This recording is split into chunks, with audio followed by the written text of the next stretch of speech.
Sejam bem-vindos ao Conexão Histórica Militar.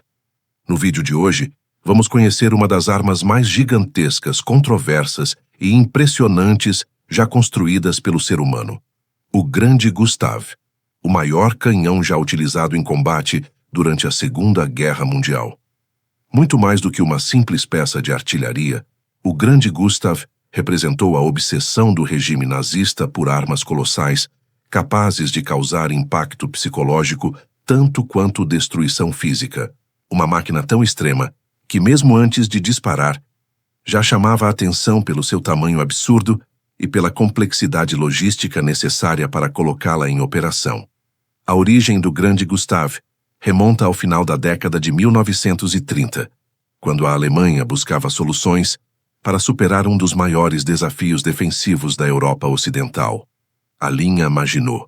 Esse gigantesco sistema de fortificações francesas, construído após a Primeira Guerra Mundial, era composto por bunkers subterrâneos, túneis, casamatas de concreto armado e posições de artilharia interligadas, projetadas para deter qualquer invasão alemã direta pela fronteira.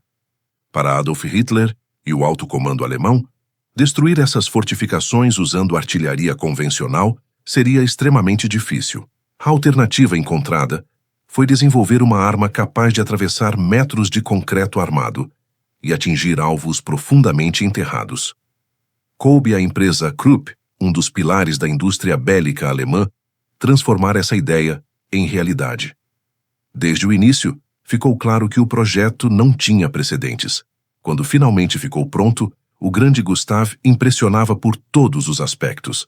O canhão pesava mais de 1.300 toneladas e media mais de 47 metros de comprimento. Apenas o seu cano possuía 32,5 metros, enquanto sua altura se aproximava dos 11 metros, tornando-o visível a quilômetros de distância. Colocar essa arma em funcionamento era uma operação militar completa. Aproximadamente 250 homens eram necessários apenas para a montagem do canhão, um processo que levava cerca de 3 dias. Além disso, mais de 2.500 soldados e operários especializados eram mobilizados para preparar o terreno, construir trilhos ferroviários reforçados e criar desvios especiais capazes de suportar o peso colossal da arma. Devido ao seu tamanho extremo, o Grande Gustave não possuía mobilidade própria. Ele dependia exclusivamente de 2 trilhos ferroviários paralelos, o que tornava sua movimentação lenta, previsível e extremamente vulnerável a ataques aéreos. Por esse motivo, o canhão era sempre protegido por 2 batalhões completos de artilharia antiaérea. O elemento mais impressionante do Grande Gustave era o seu calibre. Com 800 milímetros, ele superava qualquer outra peça de artilharia terrestre já construída.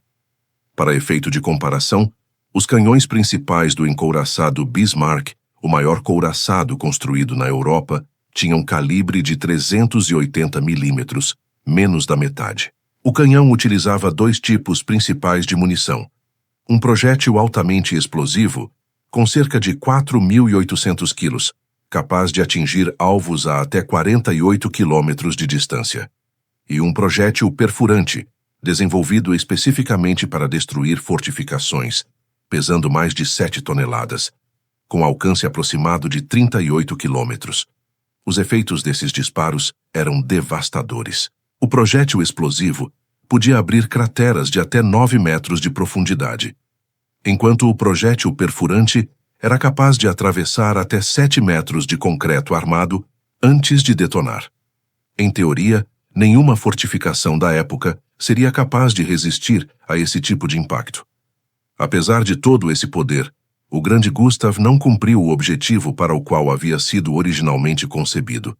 Quando ficou pronto, em 1941, a França já havia sido derrotada e a linha Maginot havia sido contornada pelas forças alemãs, tornando o supercanhão obsoleto antes mesmo de entrar em combate.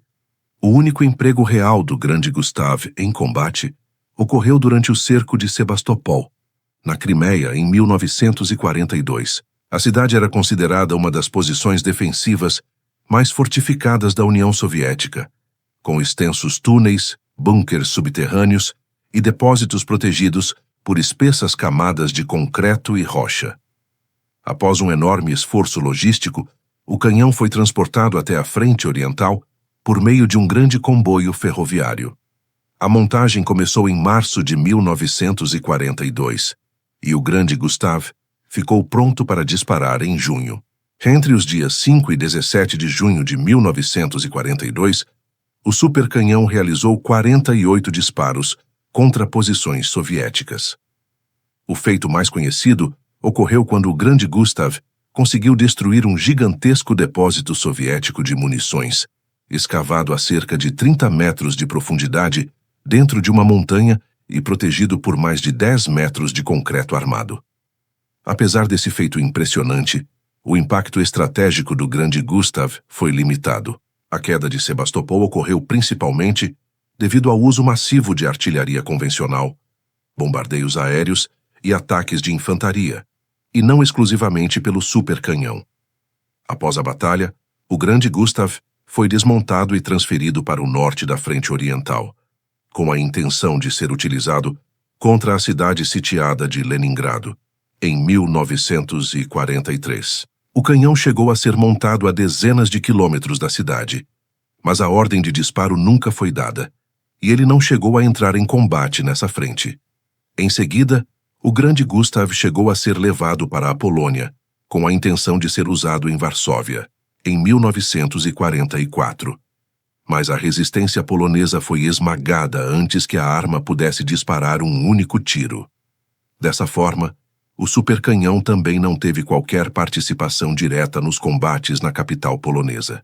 Nos últimos meses da guerra, com o colapso do Terceiro Reich e o avanço das forças soviéticas, o destino do Grande Gustav foi selado. Em 1945, temendo que a arma caísse intacta nas mãos do Exército Vermelho, os próprios alemães decidiram destruir o supercanhão. Assim terminou a história da maior peça de artilharia já utilizada em combate. Uma arma gigantesca, impressionante do ponto de vista técnico, mas de impacto militar extremamente limitado. Mais do que uma ferramenta eficaz de guerra, o Grande Gustav acabou se tornando um símbolo dos excessos do regime nazista. Uma prova clara de que, na guerra moderna, tamanho e poder bruto nem sempre significam eficiência no campo de batalha. Se gostou desse vídeo, deixe o seu like e a sua opinião nos comentários. Se inscreva no canal Conexão Histórica Militar e até o próximo vídeo.